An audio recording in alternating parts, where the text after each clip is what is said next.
This week on London Real, we have the former chief evangelist of Apple and social media expert, Guy Kawasaki. I'm not a big consumer of social media. I'm a producer of social media. Right. I don't think my high school English teacher would think I wrote 13 books in my career. Maybe you have writer's block because you don't have a damn thing to say. So then shut up.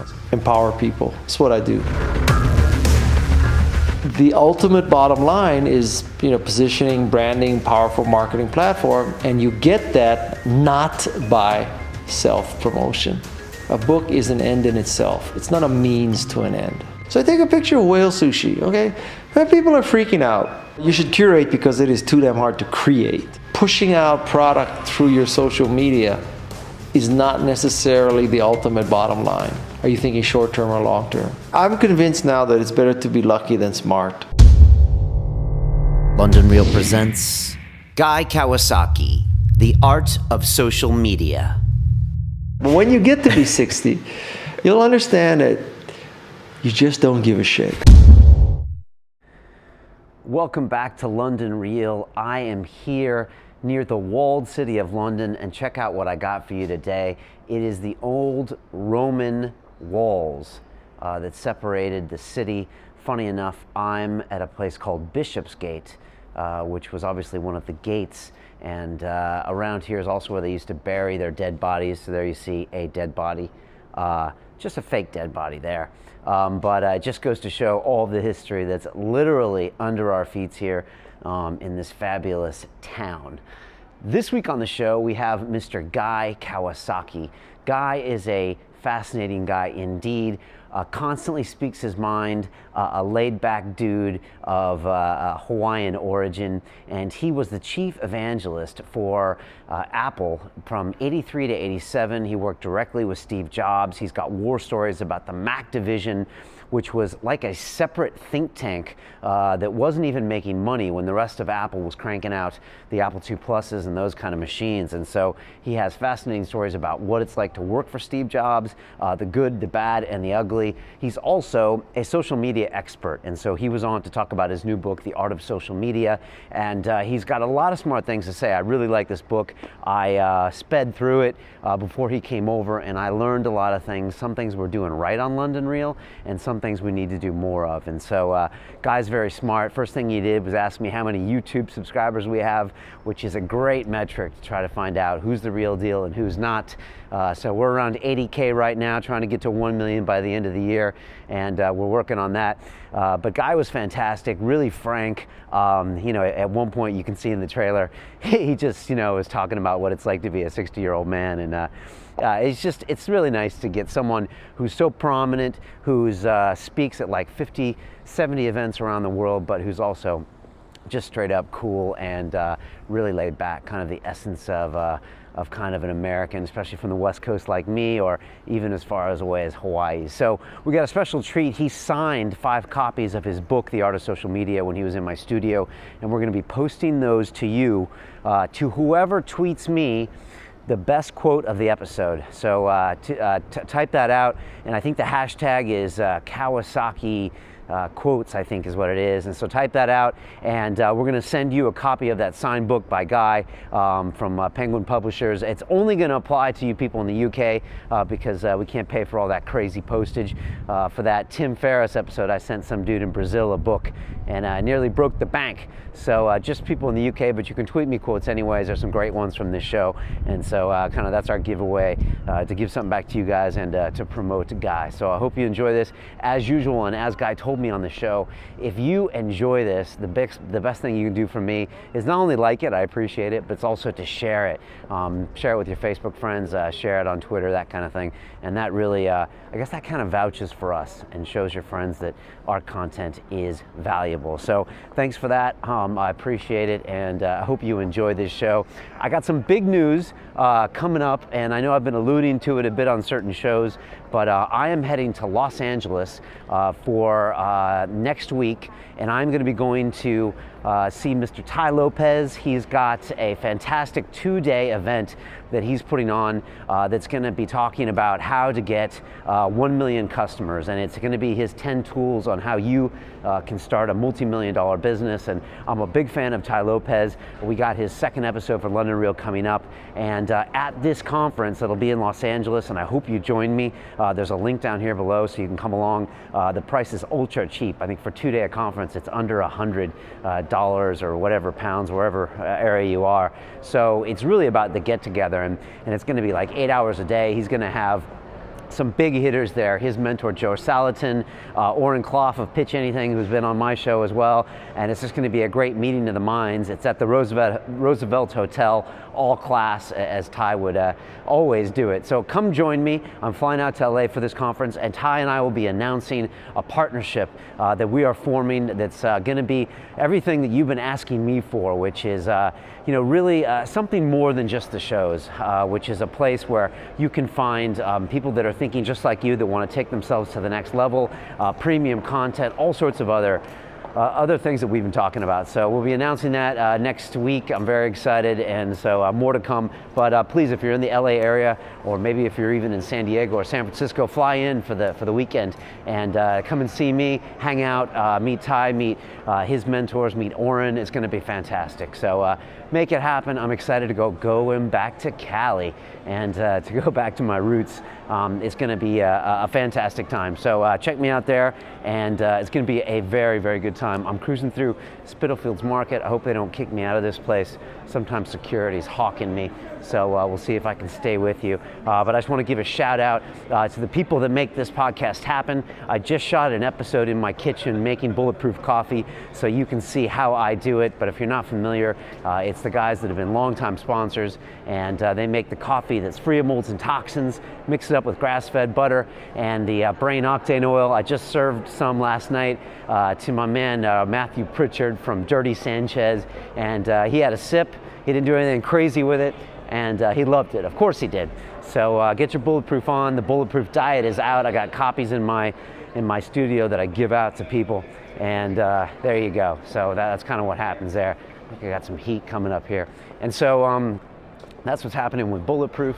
And I just want to also give a big thanks out to the boys at Squarespace. And if you're not familiar with them, they are an all-in-one platform for making your website or online portfolio. And these guys make everything look fantastic. They make our site look amazing, where you can go to our episodes page and find out all the pictures of everyone on the show that looks good. And my better half, the woman that keeps me in line, she just started her own food blog on there called mygourmetjournal.com, and that's all done with Squarespace. And she's doing it and dropping in photos and everything, and it looks fabulous. She did her logo on there with the logo creator, so it's dope, and you can go on and try it for free without a credit card.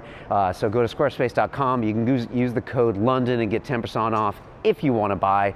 And I just always tell people, go on to Squarespace and you can have a great looking site. With the new Squarespace 7, you can choose from like 16 different versions of how you want it to look, whether you're a restaurant or a food blog or something. So I chose kind of one for her, and it's looking great. She's got episodes up there of some of the food that I get to eat. So, big love going out there for that. And that's it. I've been tweeting out some of the videos from Guthrie Castle, from the man Dan Pena, the $50 billion man. And I must say, I'm getting a little nostalgic. I kind of miss that week I spent up there in October of Dan hammering away, and you can see all the guys in suits. And yeah, Dan has stepped up his video game big, as expected. If you want to learn something from Dan is a lot like Tai in that standpoint, is that they take what works and they double down, triple down on the investment, and they invest in themselves. And so Dan did that in a big way with his video, and it looks great. And those guys look like they're having fun up there and getting beaten like rented mules. So there you go. I've been sending out more of those videos, and yeah, big love to those guys at the castle. I hope you finish off with a great week wearing your kilts and all that. So there you go. I'm going to wind this up, and now I'm going to leave you with the one and only Mr. Guy Kawasaki, the king, the evangelist of social media. This is London Real. I am Brian Rose. My guest today is Guy Kawasaki, who is the chief evangelist for Canva, an online graphic design tool. Formerly, you were an advisor to the Motorola business unit of Google and chief evangelist of Apple, reporting to Steve Jobs. You are the author of The Art of Social Media, which is this book here. We'll be talking about this very soon. The Art of the Start, Ape, author, publisher, entrepreneur, Enchantment, and 9 other books. This man is prolific. You have a BA from Stanford and an MBA from UCLA, as well as an honorary doctorate from Babson College. Guy, welcome to London Real. Thank you. That's me in a nutshell. That's you, right? It's good to have a concise bio. Yeah, you know, right? That's concise. It's pretty concise. It could go more than that. What is, when you think of London, when you're back in San Francisco or traveling around, what's the first thing that comes to mind? Wagamama. Wagamama, yeah, okay. I love Wagamama. Good, fast, and cheap. I wish software was like that. I think that was probably one of the earlier adopters of good fast food here in London. You know, fast food, yeah, it's probably the wrong way to call it fast food because it is quality food, right? And when you think of London, do you think of startups and do you think of tech, or has that opinion changed over the years? When I think of London, you can give it to us straight. I know you like to give it to people straight. When I think of London, I lived here for about 6 weeks in the middle of the .com days. Oh, okay. So 99, 2000, something like that? Yeah, around there. Okay. And I loved it. You did? We had a flat in the Mayfair area, and I love Grosvenor House. Oh, yeah. I just love London. I love Harrods. I love was it Selfridges? Is that what it's called? Selfridges, yeah. I could move here. You could. Yeah, I mean, they say it has a kind of a feel like San Francisco, or maybe a weather like San Francisco. Did we have a .com boom here? There was a few big companies that were kind of happening. Boo.com. Boo, yeah. Boo. Man, that was a big, I remember they put a lot of money into that one, didn't they? Was that Scandi? Scandi inspired, maybe? I think so. I think so, yes, yeah. Yes. Okay, and what were you doing here for that? Well, theoretically, Garage.com, which is the company I had back then, we were going to have an office here. And so we were recruiting and building a conference and, all that kind of stuff. It was the worldwide domination plan. Okay. And so that was 6 weeks. Didn't we all have one of those worldwide domination plans? No, I know. We definitely did. And what about, I mean, we've come a long way on the curve. You're actually near the quote-unquote Silicon Roundabout here in London. And this is actually the heart of tech because it used to be kind of cheap office space. Yeah. And I have another show called Silicon Reel, and we talk about, the tech startup scene here. And London is finally getting a little bit of respect globally for a lot of things like fintech, since the banking area is right next to this kind of tech area. But I mean, in general, when you think of London and tech, do those go together, or is that changing? I think it's changing. I can't tell you it's synonymous. Right. Okay. That would be a lie. But I think it's changing, and partially it's a general change that I don't think people think that Silicon Valley has a monopoly on brains and ideas anymore. Or maybe they never did, but I don't think it's true that it's a double negative. I don't think it's true that all the brains and all the ideas come out of Silicon Valley. Because the world is flat, and your team could be anywhere. You could be doing, the sun could never set on your 5-person startup. You don't have to have a 50,000-person startup for that to be true anymore. Right. And what about social media? Do you think we are at the same level as the U.S.? Do you think we lag a couple years over here? And I'm talking about Europe as well. I mean, UK is one of the most connected countries. I think we have a higher speed. I think there's more e-commerce per capita in this country. But I don't know if we're up the curve or if we need to read this book. It's hard to judge because, it is, right? Well, I'll tell you, Cadbury does a very good job. So Cadbury's here, right? Yeah. I hope. And it's hard to judge. Well, there's several reasons. One very practical reason is I'm not a big consumer of social media. I'm a producer of social media. Right. So I can't tell you I follow these 1,000 people or sites and companies, and I see every tweet and every post. It's just not true. I'm so busy pushing out my own stuff that I'm not there sitting looking for interesting stuff. And that's curation. true. Curation is a big deal. I mean, it's a lot of work. And that's part of the book. I want to jump into that. And you have 125,000 tweets, and you mentioned this in the book about the average number to do. And it's funny because I was reading the book today, and you said if you don't get some blowback, as in some complaints, something's wrong. Yes. And I try to tell my guys that, and they're like, Brian, they're complaining. I'm like, it's 3 people. Yeah. And for you say, look at the big picture, and if you're getting lots of shares and everything like that. Well, at some level, it's math, right? So I typically send out my tweets 3 times, 8 hours apart. Not all of them, but many of them. Right. So the same tweet 3 times. Yeah, and you know, we've used Bitly or unique links or whatever, and we looked, and basically we get 3x the engagement if you tweet out 3 times. What a concept, right? I mean, there's a reason that CNN and ESPN and all those places that they keep running the same clip. And it's not because they're stupid, and it's not because they don't have other things to run. Well, maybe it's that, but it's because someone who's watching the highlights of the 2015 NBA All-Star game at 8 a.m. is not going to TiVo it in case he doesn't watch at 8 a.m. I mean, so you got to keep running it because people are up at different times, and even if they're all up, even if they're all on the West Coast, they all got up at 7 a.m. Some people check the internet at the end of the day, some in the middle of the day, some beginning of the day. So you've got to do that. And then let's say when you triplicate your tweets, some people are going to say, well, you're a spammer. You did this 3 times. And it's like, I got to tell you something, man. If somebody who follows you notices you did something 3 times in 24 hours, it says more about that person than you, because that person doesn't have a life. I mean, how is it possible that you could notice that I did something 3 times, 24 hours apart? That's insane. This is refreshing to hear from me. Because also, I always say you need to follow more people on Twitter. Because if I am one of the only feeds that's coming up, then... Exactly. Or you need to do something else with your life. That too. I said, okay, so, you go to Best Buy, or I don't know, whatever, you go to here. Yeah, Argos. Okay. And you buy a TV, right? And you take it home, and you don't put in cable or satellite. So it's only whatever's over the air. And you can only get 3 stations over the air. And one of them is like 24-hour shopping network. So you turn the TV on, and 1 out of 3 times it's the home shopping network thing, right? And then you're like all pissed off because, my God, every time I turn it on, somebody's selling me a tourmaline necklace or, earrings or, a new kind of blender or a new kind of knife. And like, I'm so sick of that. It's spamming me. It's like, well, why don't you get cable, asshole, and get in like 100 more channels? Maybe it would be more interesting. Whose fault is that? So, that's a good analogy, because people, I think they come from that reference of, I expect content to be created for me and customized to me. Well, that's called the attitude that,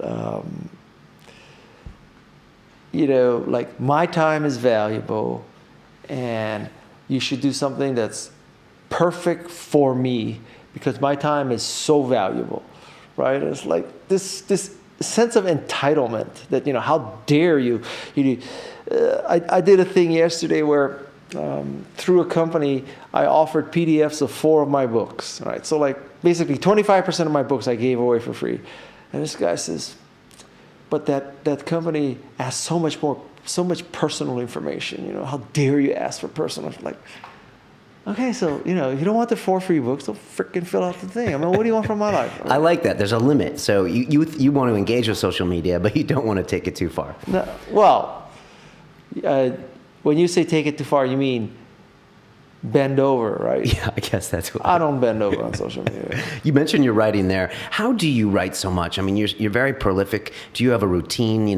When you go to create a book, do you shut yourself down from everyone? Yeah. Or are you constantly creating? Because some people hate writing books. I know Tim Ferriss, people are like, when's your next 4-hour book? And he's like, I become a horrible hermit when I'm writing a book. I don't talk to anybody. Is that the way you are? No, I don't have that luxury, because if I'm chief evangelist of Canva, or I make 50 to 75 speeches a year. So it's not like I can go, like into some Tibetan monastery and just write all day and be a vegan or whatever. I don't know, I have 4 kids. My kids don't care if I'm writing a book or not. They just, they got to go to school. They got to get picked up.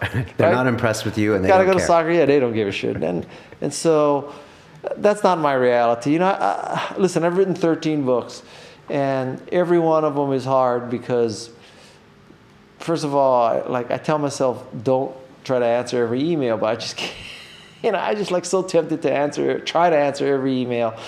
And so I'm trying to answer every email, and like, I'm one of these kind of people that, I really can't start writing until everything else is done. Okay. Have you ever been that? So like, you get up in the morning and say, today, I'm going to put everything aside. I'm going to write all day, right? I say, but let me check my email.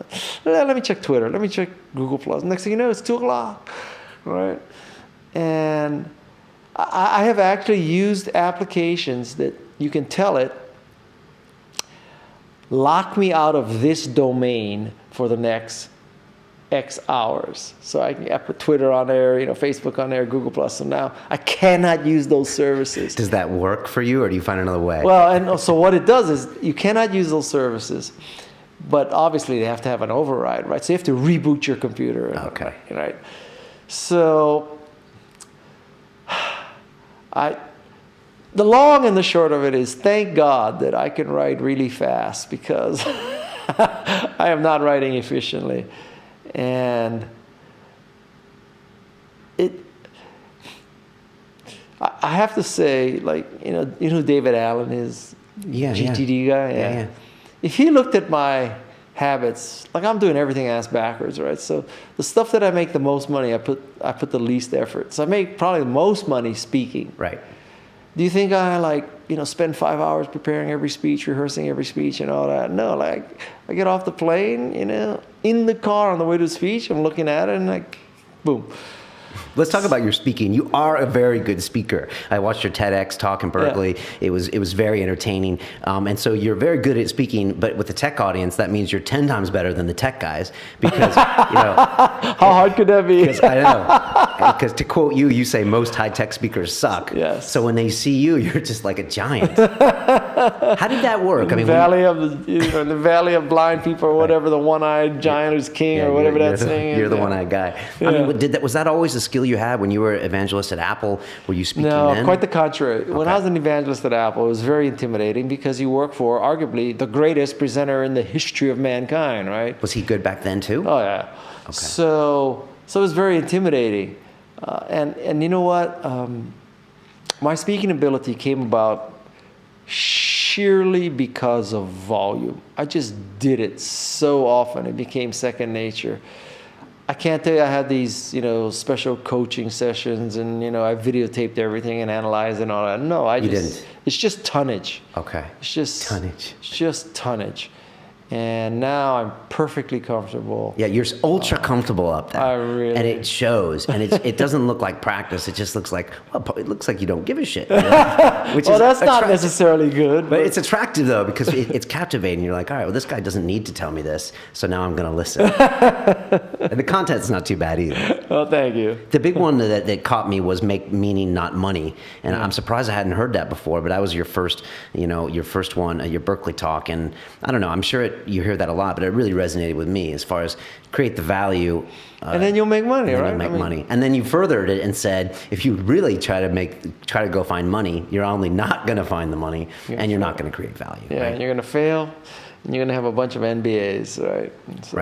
Right. And so that kind of, I guess that kind of rings through. And your writing, is that something that you've gotten better with as well? I mean, I think your English teacher told you when you were in high school. Yeah, right, I'd never make it, right? And the key to writing is editing. Is that what he told you? Or I've come to that conclusion. Okay. It's like the story you hear, Michael Jordan got cut from his high school basketball team, right? Yeah. So I was cut from the high school English team.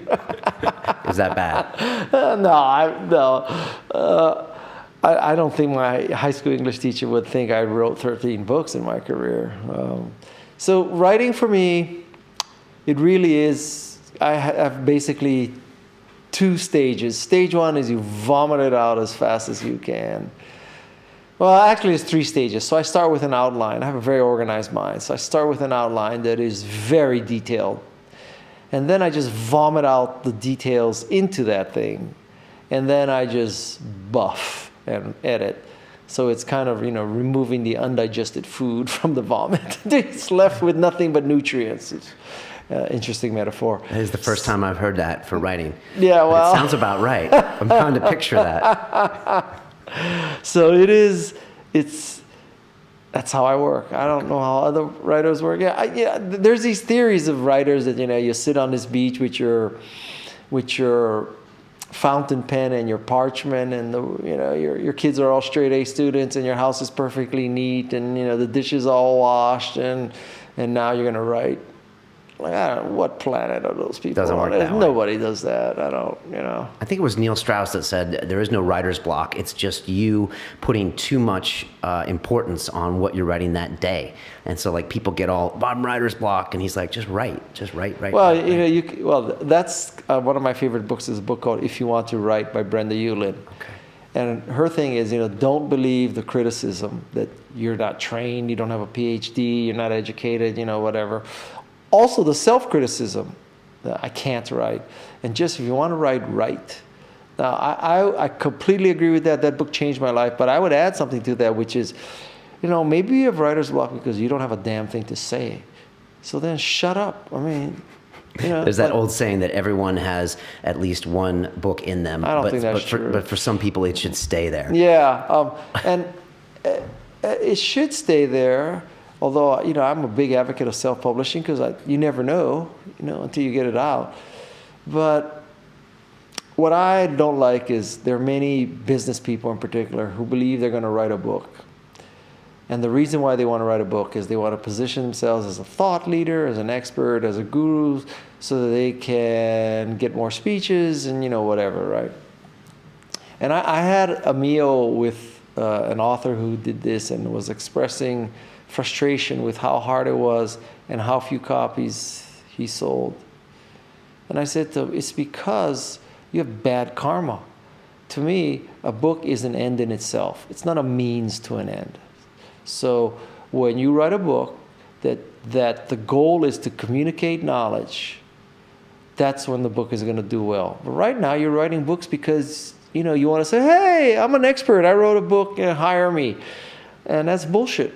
It's bad karma. And people can smell that energy, right? Yeah. They know they even know on social media posts. They can tell if you're pushing it or if... Well, especially because those kind of people, right? So let's say the guy's name is Joe Schmo. So he writes a book called The Schmo Way, and it's published by Schmo Press. We're seeing a trend here, right? It's probably not focused on the reader. Duh. Right.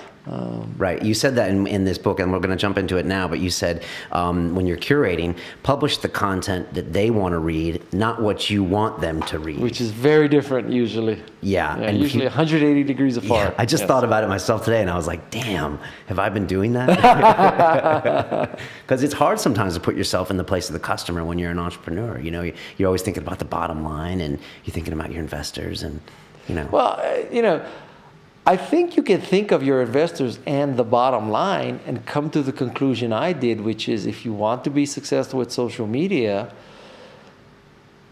the ultimate bottom line is, positioning, branding, powerful marketing platform, and you get that not by self-promotion. So, in a sense, the bottom line can still be your guide. You just have to understand that pushing out product through your social media is not necessarily the ultimate bottom line. That if you take the long view and the big picture, you may decide that promoting less now is better because it allows you to create a platform that you can use later that is going to be more powerful. So ultimately the bottom line does benefit.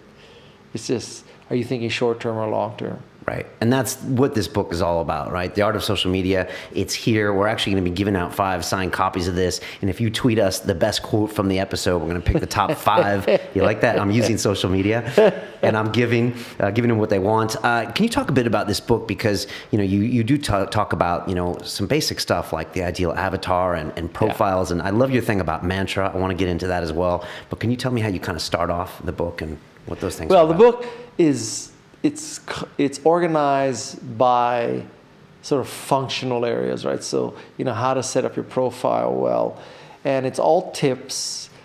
There's a very, very active and purposeful removal of what I call duhisms, right? Because I've seen many social media books and they say, well, you need to engage people. You need to be honest. You need to be open. And like, duh. I mean, as opposed to what? Don't engage people, lie to them. So you there's skip none of that. these. Yeah, there's none of these duhisms in there. And you know, a lot of social media books say you need to have a good profile. So what the hell does that mean? Like if you gave this book to your mom, or you gave a social media book to your mom who wants to, you know, be better on social media, and then she opens up the book and it says, you need to have a good, effective profile. And she's gonna call you up and say, well, okay, I understand that, you know, as opposed to the piece of crap profile I have now. Okay, I understand I need a good, effective one. What exactly does that mean? How do I achieve that? So she needs to know, okay, so part of a good, effective profile is a good avatar. Duh. So what's a good avatar? Good avatar is primarily your face, lit from the front, in focus, a big picture, not, you know, you took a group shot and you cropped everybody else out and now it's just your face. So when people click on it, it pixelates out. You know, mom, okay, this is what it, and you want it asymmetrical. Why don't you smack dab in the middle? So no mug shots. That's right. Okay. So that's mom. That's what makes a great avatar. These are, you know, look at your avatar. Is it front focus? Is it lit well? Is it, you know, in focus? Is it a big picture? Is it asymmetrical? Are you smiling? You know, that's it. So I can't get any more tactical than that. Right. So this book is tactical. Right. It's, yeah, very tactical and practical. And then you go on to your profile, which is kind of a slightly more information about you, kind of your big It's kind of like your vanity pick and your profile pick. I mean, look at guys. That's the best thing. If you look at his Twitter picture, there's, you know, the back of Richard Branson, and he's talking and engaging with people, and he looks like the man, right? It's that simple, right? That cover photo, or, you know, I switch every once in a while, but maybe I'm just hallucinating and imagining it, but I'm trying to tell a story there, right? And I'm not trying to tell a story that I own a Porsche, or I'm not trying to tell a story that I have 4 kids, or, you know, I'm a surfer or whatever. That picture there, I hope people say, you know, guy is credible, or at least guy knows Richard Branson, or, you know, and even that, it's very subtle, because you see Richard Branson from the back, right? So you kind of need to recognize the hair and all that. I'm not saying, you know. So it's subtle, because if it was a picture of you and Richard like this, the message would be completely different, right? Yeah. Right. You know, because you know he poses for 50 of those a day, right? Yeah, with he does total a lot strangers. of pictures. He does a lot of pictures. Yeah. There's even cardboard cutouts of him that I've seen people pose with, and they're making a joke, but then when you look, it's a cardboard cutout. Yeah.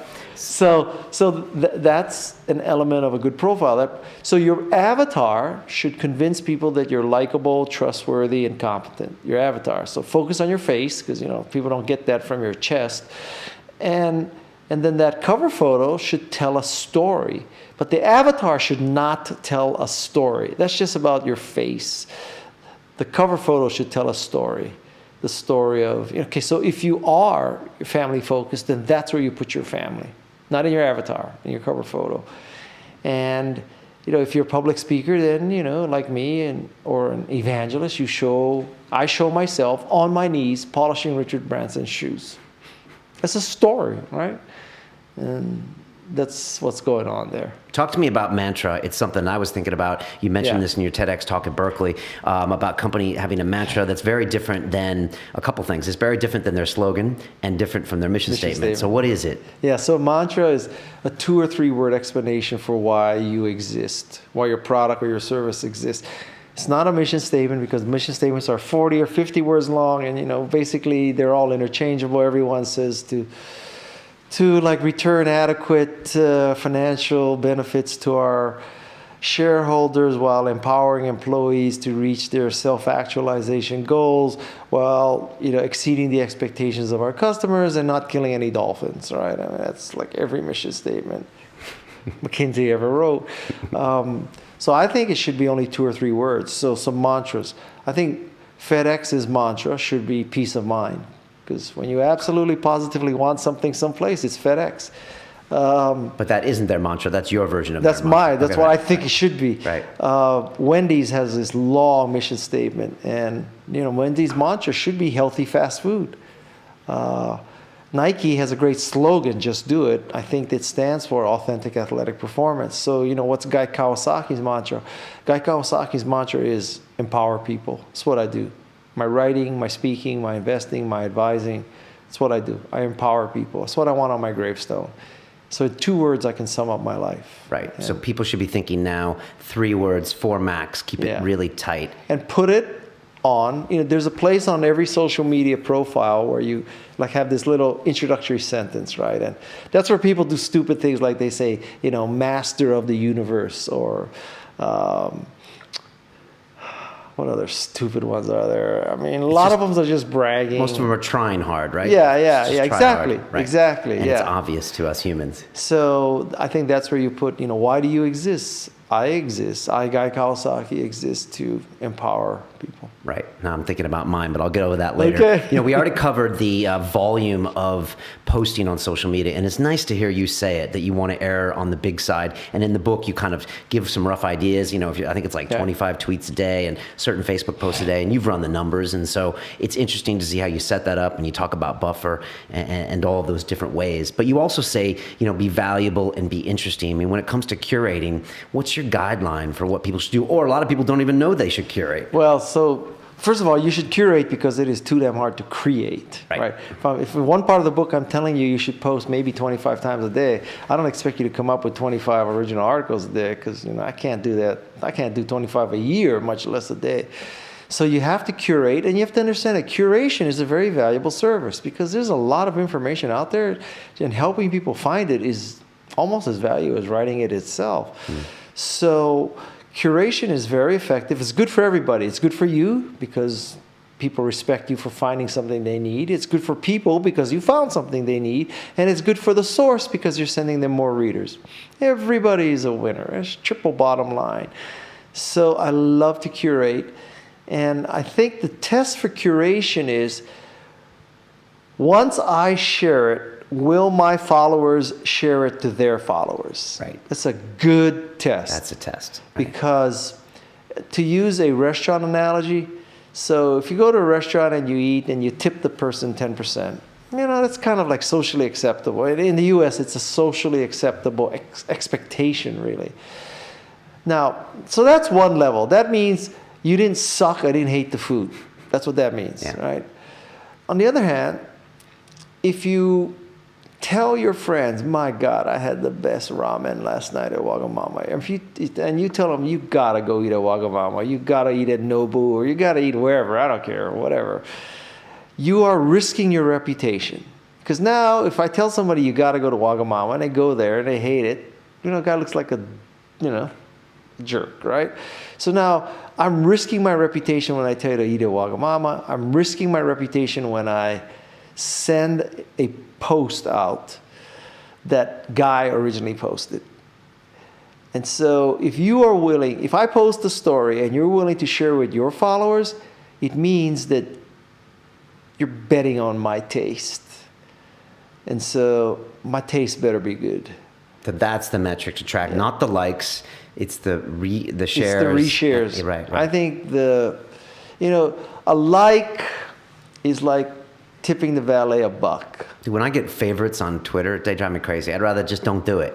Yeah, well, no, but favorites are but those are the people who are going to see more of your posts, right? You mean a like or a favorite? No, when they favorite your tweet, or they, +1 or it's just like they kind of put that little orange star on there. Yeah, so no one knows they did it. They were just like saying, "Oh, thanks." Well, I think that's like tipping the valet $1, yeah, right? Yeah, it but is. when they take your posts or your curation and they reshare it, that's when they really liked it, right? Okay. So that's why if you look at even the most popular articles, it has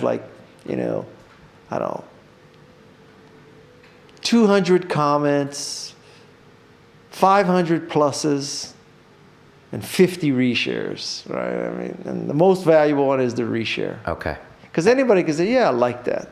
Right. But how many say, hey, I'm going to tell everybody I like that? That's a big difference. So share first metric, comment the next metric, and then the like? I don't. After share, it's two-way tie. Okay. For second. I don't know. It goes down the tubes. Yeah. The Fortune 500 companies right now, what percentage of them are doing this right? 0. Really? You said Cadbury. Well, first of all, who am I to judge right or wrong, right? I think you're okay to judge. But, well, I don't know if they're doing it right or wrong, but I don't think they're using it optimally. They could do more. And one of the reasons that they don't do more is because they are, with social media, you can either have an attitude of, I'm going to maximize my return or I'm going to minimize my loss. And I think many large brands, they're in the minimize my loss thing, right? So they don't ever want to piss anybody off. They don't ever want to have a faux pas. They don't ever want to do anything wrong. Because, you know, if 5 people say you suck and 5,000 people are silent but like what you do, you're more worried about the 5 people who publicly said you suck, because you think, oh, if 5 people said it, you know, really maybe 5,000 people believe that, but they didn't bother to say it. And I got to tell you, I just don't believe that. In this day and age of social media, if somebody thinks you suck, you're going to know. Right. So they need to be less conservative and just be open to the fact that, that this is the new way of doing business. Yeah, and like, you know, even if you, let's say you do make a terrible mistake, you know, I could pretty much guarantee you, because there's so much action, in 30, 40 days, no one's going to remember. Like, if you went to most people and said, okay, which airline is the airline that had a viral song about breaking guitars? Okay? Obviously, it's United. How many people do you think remember it was United? I didn't know. Okay, and, you know, I did. I knew it was United. I still fly United. Right.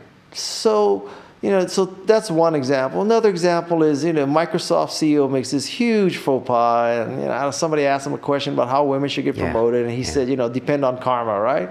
Like, if you sat there and said, okay, what's the most dumbass thing you could say? That'd be right up there, right?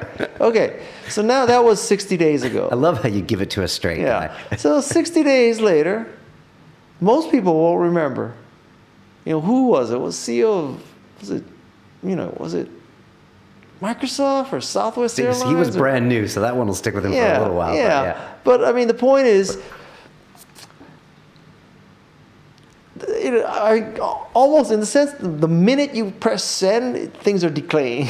Right. Right? So, do you think a year from now, if that guy at Microsoft is successful, you think they're going to hold that against him? They're not going to remember. I mean, it's like, it doesn't matter. Right. It doesn't matter. Right. And it's really definitely not going to affect the brand, right? No. Right. It might affect his personal brand a little bit. A little bit. A little bit. But even that'll decay. Well, if he fails at Microsoft, it's going to be one of the nails in the coffin, right? But even if he didn't do that and he failed at Microsoft, he's still dead.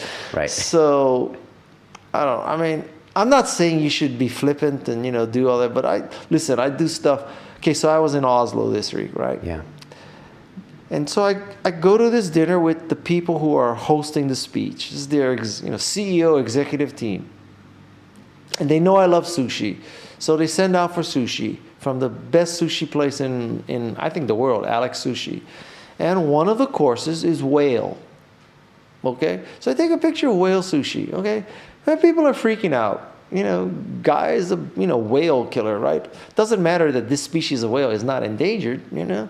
It doesn't matter that, you know, they eat chicken and beef 3 meals a day, but, you know, like, there's a picture of whale sushi. So, how many people, I have 10 million followers, if you count everything up. Right. How many followers do you think I lost that day?